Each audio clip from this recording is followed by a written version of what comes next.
Okay, so let's set up the KeyPress event for the text boxes, so when the Enter key is pressed on the keyboard, we move to the next text box. We want this event to be associated with all our text boxes.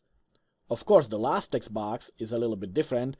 When we're at the last text box, which is the zip code, and we press Enter, we want to move to the Accept button, not back to the first text box. So let's set up the event.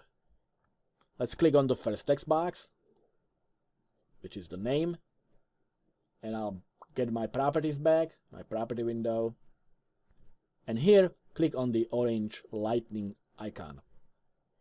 Now let's scroll down to KeyPress, which is keys are here, and here's the KeyPress.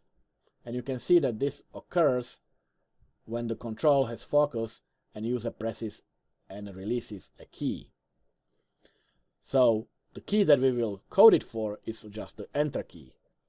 So here we will create the event. Since we want this one event to be associated with all the text boxes, I don't want to call it like txt name underscore keypress. Instead, I'll call it a little more generic, something like txt input underscore keypress. So let's do that. Txt input underscore keypress. Now I'll press the Enter. And I don't need the properties, so I'll hide it. And here is the event.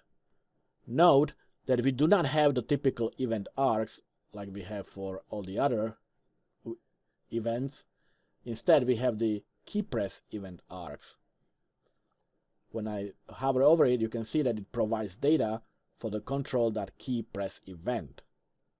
So this was done for us by the Visual Studio. This will allow us to work with keyboard keys.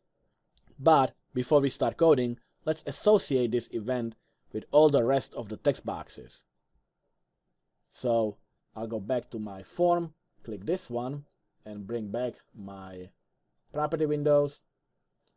And again, I'm going to scroll down for KeyPress, which is right here.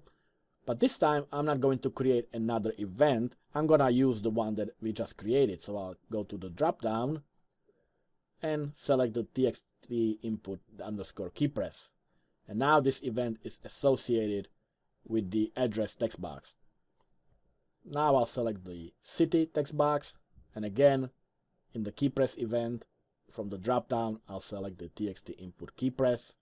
And I'll do the same for the state and for the txt zip as well. So now all the text boxes, you can see when I scroll through them like this, they have the same event associated with them. Alright, so the event is set up for all the text boxes, and now we are ready to code it.